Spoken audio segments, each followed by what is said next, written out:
parents! Lors de l'échographie du 3e trimestre, eh bien, notre bébé s'est retournée, nous a fait la surprise de se mettre en siège. Donc on s'y attendait pas puisqu'elle n'a pas été en siège depuis tout le début de grossesse. Mais ça nous a fait quand même un peu peur puisqu'on a comme projet d'accoucher en maison de naissance et c'est une contre-indication. Donc si elle était restée en siège, ça aurait changé tous nos projets.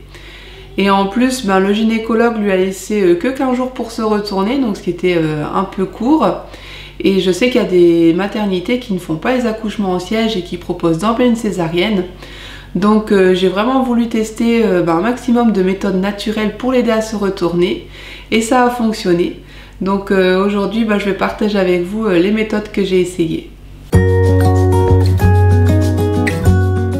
Pour commencer, j'ai testé le Moxa, qui s'appelle aussi la moxibustion. En fait, il s'agit d'un petit bâton, je pense que c'est du charbon, que l'on fait brûler. Et en fait, ça remplace l'acupuncture, c'est beaucoup plus doux, mais on travaille sur les mêmes points que les points d'acupuncture, sauf qu'on va travailler avec de la chaleur au lieu de travailler avec des aiguilles. Donc en fait, là vous voyez, je l'allume avec mon briquet. Et ensuite, je vais travailler sur le point. Donc pour retourner un bébé qui est en siège, le point que l'on va travailler se trouve sur l'extérieur du petit orteil. Donc j'ai fait des séances de 15 minutes par jour par côté. Donc en tout ça faisait une demi-heure. Donc 10-15 minutes le côté droit, puis après je changeais de côté et je faisais 10-15 minutes le côté gauche. Et en fait, il faut juste faire attention de ne pas se brûler. Donc l'idéal, c'est de s'approcher du point pour chauffer et de reculer, de ravancer et de faire tout le temps ce petit mouvement pour bien chauffer le point mais sans se brûler le pied. Lorsqu'elle s'est mise en siège, je trouvais que c'était une phase où elle bougeait beaucoup moins. Et quand je me suis mis à faire la moxibustion, j'ai vraiment eu l'impression qu'elle s'est mise à bouger beaucoup plus. Et c'est aussi l'intérêt de travailler sur ce point d'acupuncture, c'est justement d'encourager le bébé à bouger pour l'aider à faire sa rotation et l'encourager à mettre la tête vers le bas. Donc j'ai eu l'impression que c'était quand même efficace et que ça la faisait bouger beaucoup plus qu'avant de faire ces séances de Moxa. Quand on a terminé de se servir du bâton, il faut l'éteindre. Donc l'idéal c'est de le tremper dans du sable, mais moi j'en avais pas. Donc ça fonctionne aussi très bien si vous le faites tremper dans de l'eau. Par contre ça va crépiter. Et après il faut aussi le laisser sécher pour pouvoir le réutiliser le lendemain.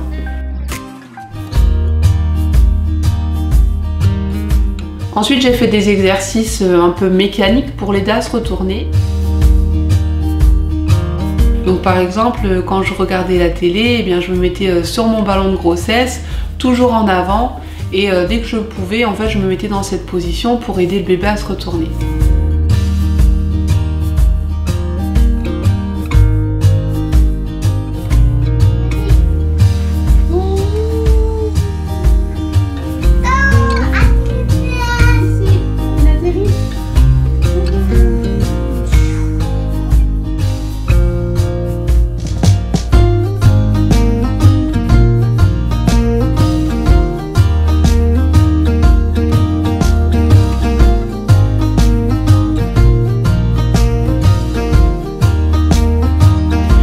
La position vers l'avant va aider le bébé à faire sa rotation, parce que si on est tout le temps allongé sur le dos dans le canapé, en fait ça fait un petit hamac où le bébé va être coincé et le bébé aura du mal à se retourner. Ensuite j'ai fait des inversions comme par exemple le pont indien. Le principe est toujours le même, ça va être de lever le bassin pour déloger le bébé qui est coincé dans le bassin avec la gravité, pour le faire remonter en fait et pour qu'il soit au niveau plutôt du ventre plutôt que coincé dans le bassin, et comme ça lui laisse tout l'espace nécessaire pour faire la rotation. Pour être honnête, quand on est dans cette position, c'est pas confortable du tout parce que le but c'est de remonter le bébé et ça fonctionne. Donc souvent ça fait une grosse pression vers le haut, ça fait une grosse pression sur l'estomac, ça fait des remontées acides du coup si vous êtes sensible comme moi, et puis ça fait vraiment une grosse barre au niveau de l'estomac. Donc c'est pas confortable, mais ça en vaut la peine.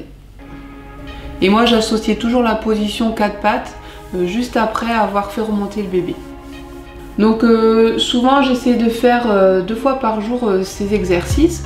Alors au départ je faisais matin et soir, Et après, je me suis rendu compte que l'idéal c'était surtout de faire les exercices quand le bébé bougeait. Donc j'ai essayé de faire 2 fois par jour quand le bébé était en phase active pour l'aider à se retourner. Donc ce qui fait que souvent je le faisais soit dans le lit, soit dans le canapé.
Mon bébé s'est retourné juste après avoir fait cet exercice et je l'ai senti.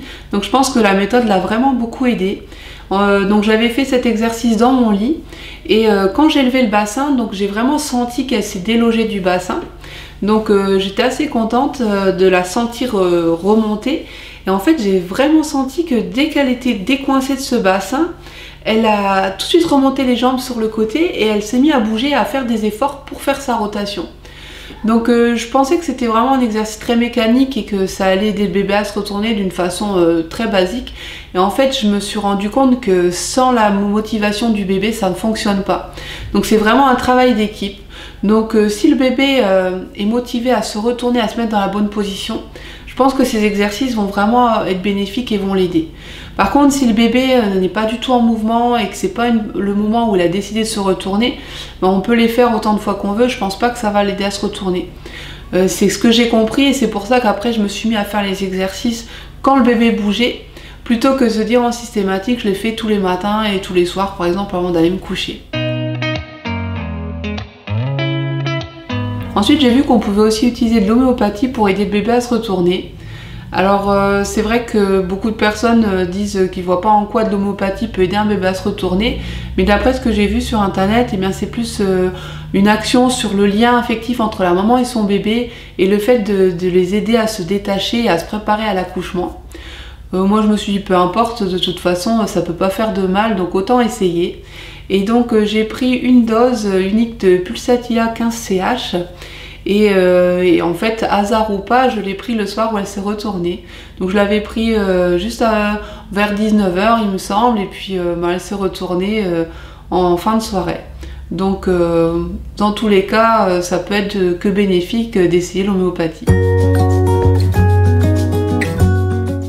Ensuite, l'ostéopathie est reconnue comme très bénéfique pour aider un bébé en siège à se retourner. Alors attention, un ostéopathe ne va jamais essayer de retourner le bébé et ne va jamais manipuler le bébé, ça serait dangereux. Par contre, il va travailler sur toutes les tensions qu'on peut avoir dans le ventre ou dans le bassin pour en fait débloquer les tensions qui pourraient amener un bébé à être coincé en siège et à pas savoir se retourner. Donc pour cette grossesse, j'ai pas eu le temps de tester l'ostéopathie puisque mon bébé s'est retourné avant, j'avais rendez-vous le lendemain. Mais par contre pour mon fils, ça a clairement été le facteur déclenchant et qui l'a aidé à se retourner. Puisque en fait j'avais un ventre qui était vraiment très tendu, qui ne grossissait pas beaucoup. J'avais un ventre beaucoup plus petit que pour cette grossesse. Et mon fils d'ailleurs lui était en siège du début de la grossesse jusqu'à la 3e écho. Alors que là ma petite elle s'était mise en siège, elle nous a surprise à la 3e écho. Mais tout le reste du temps elle avait la tête vers le bas. Et au final elle est restée qu'une seule semaine en siège. Alors que mon fils lui était en siège depuis le début. Et à la 3e échographie, il y avait vraiment plus beaucoup de place pour qu'il se retourne. Et en fait l'ostéo elle m'a massé le ventre pendant 1 heure. Et en 1 heure de temps, j'ai gagné 2 cm de tour de ventre. C'était assez incroyable, j'ai vraiment vu mon ventre se détendre. Et j'ai vraiment eu l'impression que grâce à cette séance d'ostéopathie, mon fils a eu la place nécessaire dans le ventre pour se retourner. Un autre facteur important, mais sur lequel c'est un peu plus difficile d'avoir un impact, eh bien c'est le psychologique.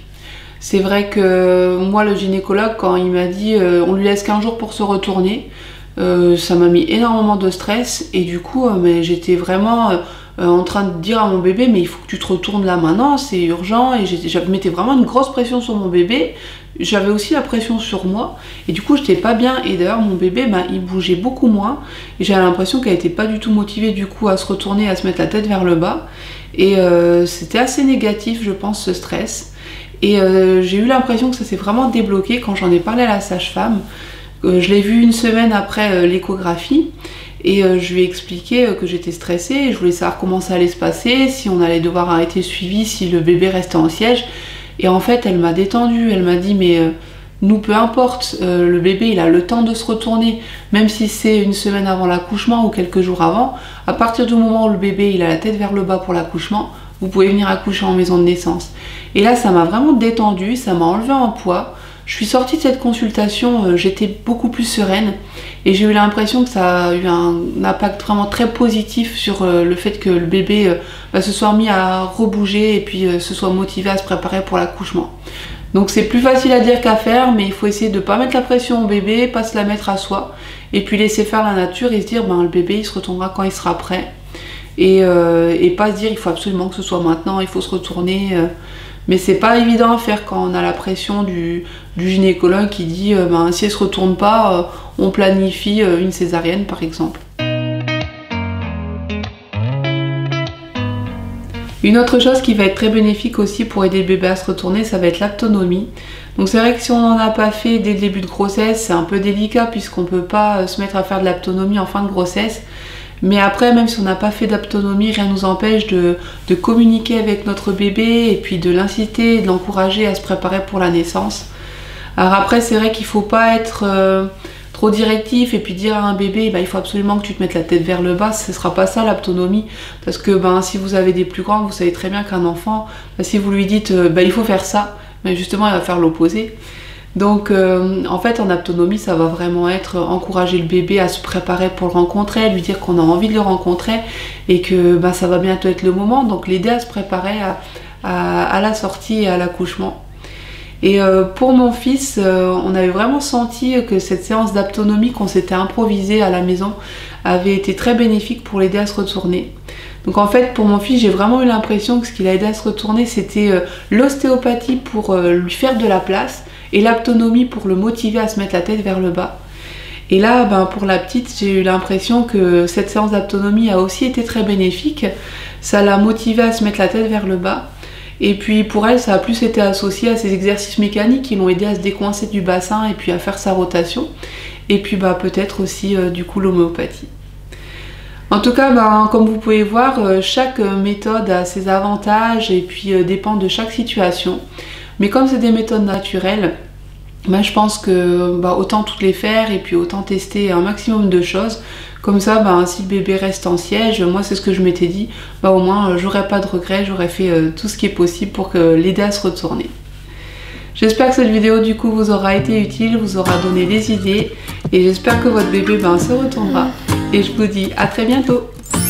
I wish I was above the center of attention, but I'm not. I wish I didn't have to give in to the pressure.